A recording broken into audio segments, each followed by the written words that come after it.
27, 28, 29 3 తారీఖుల్లో Telugu Desam party ఒక రాజకీయ party Mahanadu కార్యక్రమాన్ని నిర్వహిస్తూ ఉంది. కడప గడ్డపైన ఉద్దేశపూర్వకంగా మునుపెన్నడూ జరపని కడప గడ్డపైన ఈసారి జరపడానికి నిర్ణయం తీసుకొని కడప గడ్డపై చేస్తున్నారు. మాకేం అభ్యంతరం లేదు. కడప గడ్డపై చేసినంత మాత్రాన మాకు వచ్చిన నష్టం లేదు, ఇబ్బంది లేదు. 3 రోజుల కార్యక్రమాన్ని ఉత్సవంగా వాళ్ళు జరుపుకుంటే మామూలు సందర్భాలు అయితే మేము ఎప్పుడు మాట్లాడలే. ఈసారి మేము ఈ విధంగా 5 లక్షల మంది జన సమీకరణతో మహానాడు జరపడాన్ని నేనైతే అభ్యంతరాన్ని వ్యక్తం చేస్తూ ఉన్నా. కారణం, దేశవ్యాప్తంగా భారతదేశ ప్రభుత్వమే చెప్తా ఉంది మళ్ళీ కరోనా వ్యాప్తి చెందుతూ ఉంది. కేరళలో కానీ, ఢిల్లీలో కానీ, మహారాష్ట్రలో కానీ, ఆంధ్రప్రదేశ్లో కానీ అన్ని చోట్ల కరోనా కేసులు ఉధృతమవుతూ ఉన్నాయి. ముందు 500 అన్నారు, 1000 అన్నారు, 2000 అన్నారు, వేలలేకపోయింది. మన కడపలో కూడా రిమ్స్ హాస్పిటల్లో కరోనా కేసు నమోదైంది. చాగలమరు నుంచి వచ్చిన, నంద్యాల నుంచి వచ్చిన ఒక ఆయనకు అయింది. చాగలమరు నుంచి వచ్చిన ఒక మహిళకు కరోనా కేసు నమోదైంది. మరి ఈ నేపథ్యంలో దేశవ్యాప్తంగా, రాష్ట్ర వ్యాప్తంగా, జిల్లా వ్యాప్తంగా కరోనా కేసులు విపరీతంగా నమోదవుతూ ఈరోజు పేపర్లో కూడా చదివినాం. ఒక యువకుడు కూడా మరణించినాడని చెప్పి చదివినాం. 80 ఏళ్ల వృద్ధుడు మరణించినాడు, ఒక 32 సంవత్సరాల యువకుడు మరణించినాడని చెప్పి ఈరోజు వార్తల్లో పేపర్లో చదివినాం. మరి ఈ సందర్భంలో కరోనాను నియంత్రించాల్సినటువంటి రాష్ట్ర ప్రభుత్వం చంద్రబాబు నాయుడు గారు కరోనా వ్యాధిని నియంత్రించడానికి తీసుకోవాల్సిన కఠినమైన నిర్ణయాలను, ప్రజలకు ధైర్యాన్ని ఇవ్వాల్సిన బాధ్యత కలిగి ఉండి ప్రజలకు ధైర్యం ఇవ్వలే, భరోసా ఇవ్వలే, నియంత్రించడానికి మార్గాలు వెతకలే. ఇవన్నీ ఏమీ చేయకుండా రాష్ట్రంలో కరోనా కేసులను మూసిపెట్టినారు. కడపలో వచ్చిన కరోనా కేసులను కూడా మూసిపెట్టినారు. కడప జిల్లా కలెక్టర్ గారి నేతృత్వంలో కడపలో వచ్చిన కరోనా కేసులను కూడా మూసిపెట్టి ఏమి కరోనా కేసు లేనట్టు నంగనాసి తంగబూరల మాదిరి మూసిపెట్టి కడపలో మహానాడును 5 లక్షలతో మీరు జరపడానికి ఏర్పాట్లు చేసుకున్నారంటే ఈ రాష్ట్రాన్ని సర్వనాశనం చేయాలని నిర్ణయించుకున్నారు. ఇంతకుముందు పూర్వకాలం ధూమొచ్చిపోయిందని అంటున్నారు కలరా అని. అట్లా మీ రాజకీయ పార్టీ యొక్క ప్రయోజనాల కోసం, మీ కీర్తి ప్రతిష్టలను చెప్పుకునే దానికోసం రాష్ట్రమంతా సర్వనాశనం చేసేదానికి, వల్లకాడు చేసేదానికి మీరు సంసిద్ధమైనారు. ఎందుకు రాష్ట్రమంతా వల్లకాడు కాదు? 5 లక్షల మందిని మీరు మన్నాడు చోట చేరుస్తే ప్రొద్దుటూరు నుంచి 20,000 మంది అంటున్నారు. ప్రొద్దుటూరు నుంచి 20,000 మంది పోతే సందుకు గొంతుకు పోవాలా, 30 గ్రామ పంచాయతీలు పోవాలా, 41 మున్సిపల్ వార్డు పోవాలా, ఆ మున్సిపల్ వార్డులో 10 సందులు ఉంటే 10 సందుల నుంచి పోవాలా. మరి వార్డుకు పల్లెకు రాష్ట్ర వ్యాప్తంగా మనుషులు అక్కడికి చేరితే 5 లక్షల మంది కరోనా వ్యాధి రాదా? వచ్చిన తర్వాత ప్రొద్దుటూరుకి 20,000 మంది తిరిగి రారా? ఎవరి ఇళ్లకు, ఎవరి గ్రామాలకు, ఎవరి వార్డుకు వాళ్ళు పోరా? పోయినప్పుడు గ్రామానికి, వార్డుకు ఒకరికో, ఇద్దరికో, ముగ్గురికో కరోనా వ్యాధి వస్తే ఇంకా ప్రొద్దుటూరు అంతా వ్యాప్తి చెందుతుందే, చెందదా? ఇటనే 175 నియోజకవర్గాలు వ్యాప్తి చెందుతుందా, చెందదా? అంటే ఒక్క మహానాడు సభతో 5 లక్షల మంది జన సమీకరణతో రాష్ట్రమంతా మీరు కరోనా వ్యాధిని వ్యాప్తి చెందడానికి కృతనిశ్చయంతో ఉన్నారు. అందుకే దీన్ని మహానాడు అనరు ప్రజలు, ఇది మహాకరోనా. స్పష్టంగా చెప్తా ఉన్నా నేను, ఇది మహానాడు కాదు, ఇది మహాకరోనా. దీనికి ఆద్యుడు, బాధ్యుడు ఈ రాష్ట్ర ప్రభుత్వం, చంద్రబాబు నాయుడే. ఈ 3 రోజుల తర్వాత నుంచి ఈ రాష్ట్రంలో ఎక్కడ కరోనా వ్యాధులతో నమోదైనా, ఎవరు మరణించినా ప్రతి మరణానికి ఈ రాష్ట్ర ముఖ్యమంత్రి, రాష్ట్ర ప్రభుత్వం సమాధానం చెప్పాలా. వాళ్ళు ముద్దాయిలుగా ట్రీట్ చేయాల్సిన పరిస్థితి వస్తుంది వాళ్ళను. ఇంత బాధ్యతారాహిత్యమా?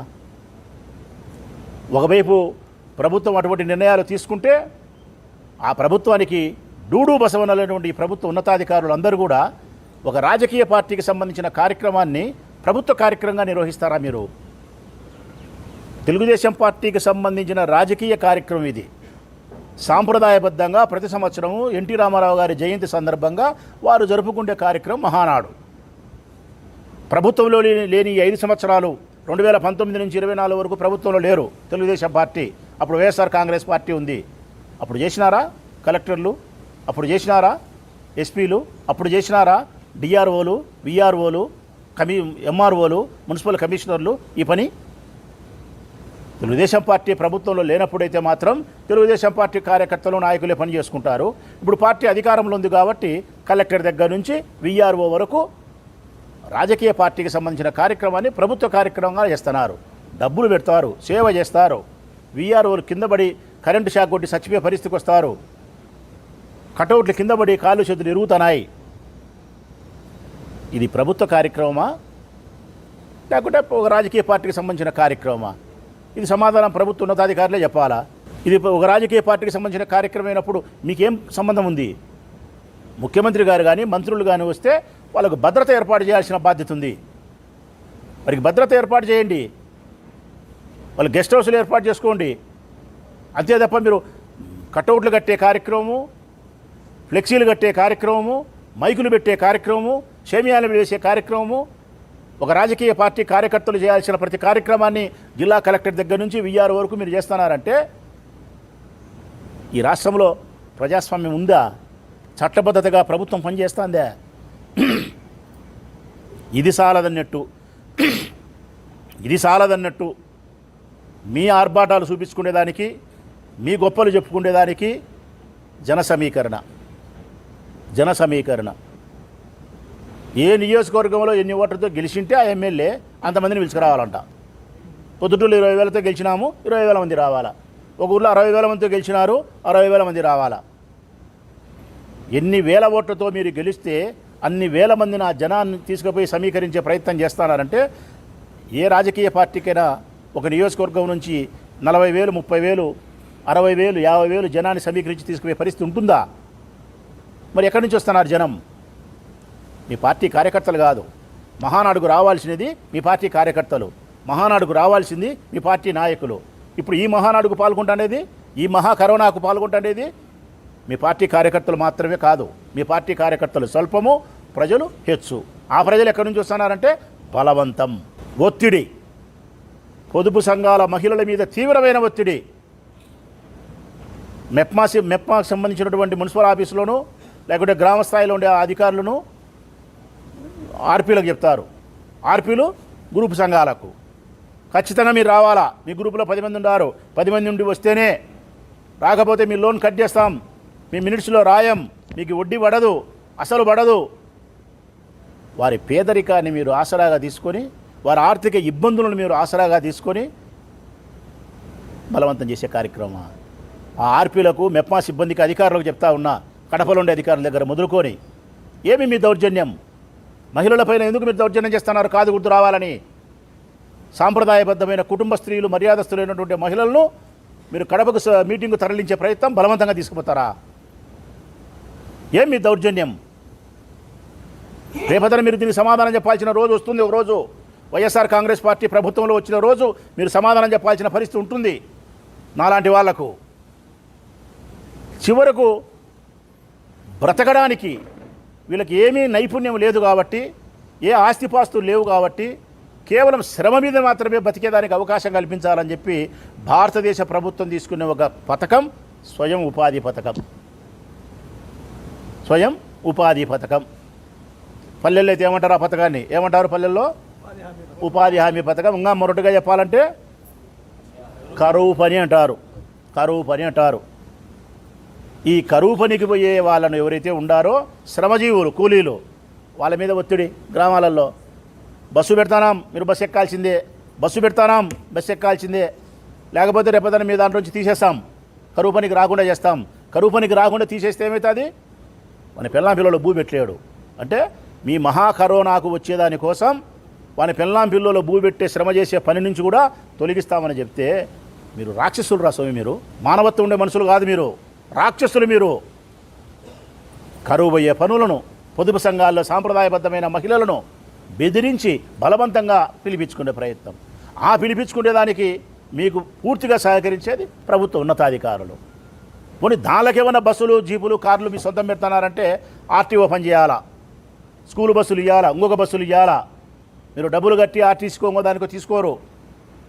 స్కూల్ బస్సులు ఆ బస్సులు ఇంకొకటి ఆర్టీఓ బెదిరించి. అంటే ప్రభుత్వంలో ఉండే వ్యవస్థలు ఏమేమైతే ఉన్నాయో అన్ని వ్యవస్థలు మీకోసం పనిచేస్తే కానీ ఈ మహా కరోనా సక్సెస్ కాదు.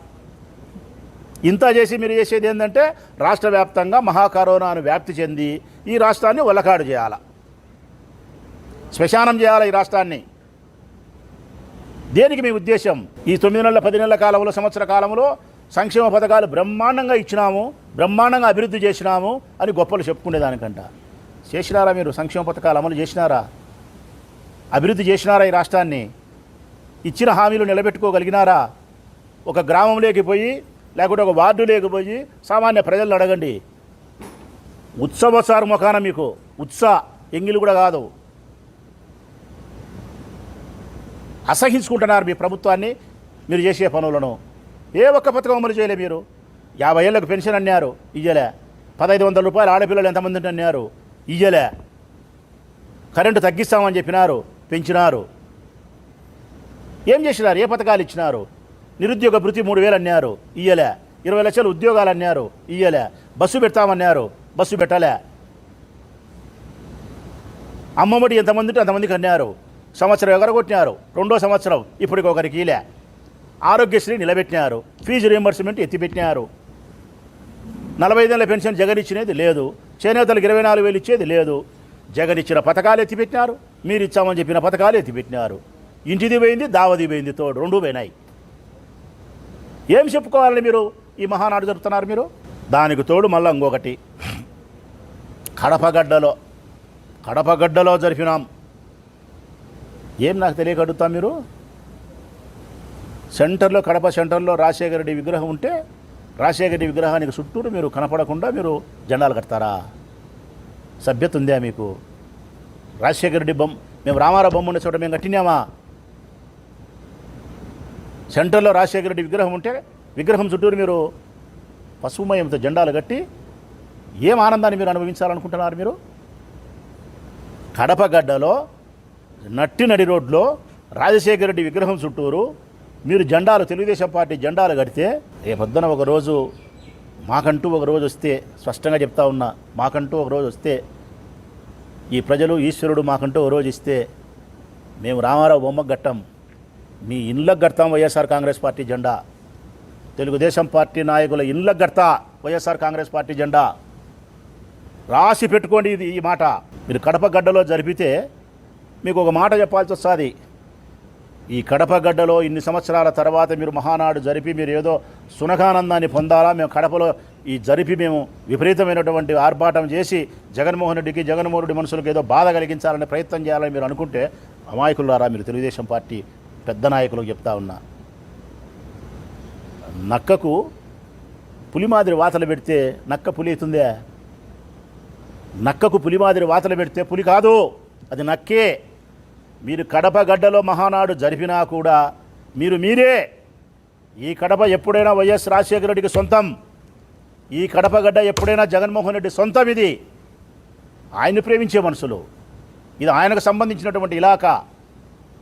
మీరు ఏమి చేసినా కూడా కడపగడ్డలో నక్కకు వాతలు పెడితే పులి ఎట్లా కాదో మీ పరిస్థితి కూడా అదే అవుతుంది. ఈ తెలుగుదేశం పార్టీ ప్రభుత్వాన్ని ఏర్పాటు చేసింది కాబట్టి నేను హెచ్చరిక చేస్తూ ఉన్నా. మీరు 5 లక్షల మంది జన సమీకరణతో కరోనా వ్యాప్తిని చేసి ఈ రాష్ట్రాన్ని వల్లకాడు చేసే, శ్మశానాన్ని చేసే ఈ కార్యక్రమాన్ని మీరు నిలబెట్టాల్సిన అవసరం ఉంది. బాధ్యత రాహిత్యంగా మీరు ప్రవర్తించొద్దు, బాధ్యతతో మెలగాల్సిన అవసరం ఉంది. మీరు పొదుపు సంఘాల మహిళలను బలవంతం చేయకూడదు, స్వయం ఉపాధి పనులకు సంబంధించిన వాళ్ళను, శ్రమజీవులను ఒత్తిడి చేయకూడదు, ప్రభుత్వ ఉన్నతాధికారులు అధికార దుర్వినియోగానికి పాల్పడకూడదు, రాజకీయ పార్టీకి సంబంధించిన కార్యక్రమాన్ని ప్రభుత్వ కార్యక్రమంగా మీరు చేయకూడదు. వీటన్నిటికీ కారణం చంద్రబాబు నాయుడు. స్పష్టంగా చెప్తా ఉన్నా నేను. చివరిగా ఒక మాట, ఈ 3 రోజుల తర్వాత ఈ రాష్ట్రంలో ఏ సందులో కరోనా కేసు నమోదైనా ఎవరు చనిపోయినా కూడా ఆ మరణానికి సమాధానం ఈ రాష్ట్ర ప్రభుత్వం, చంద్రబాబు నాయుడే చెప్పాల్సి వస్తుంది.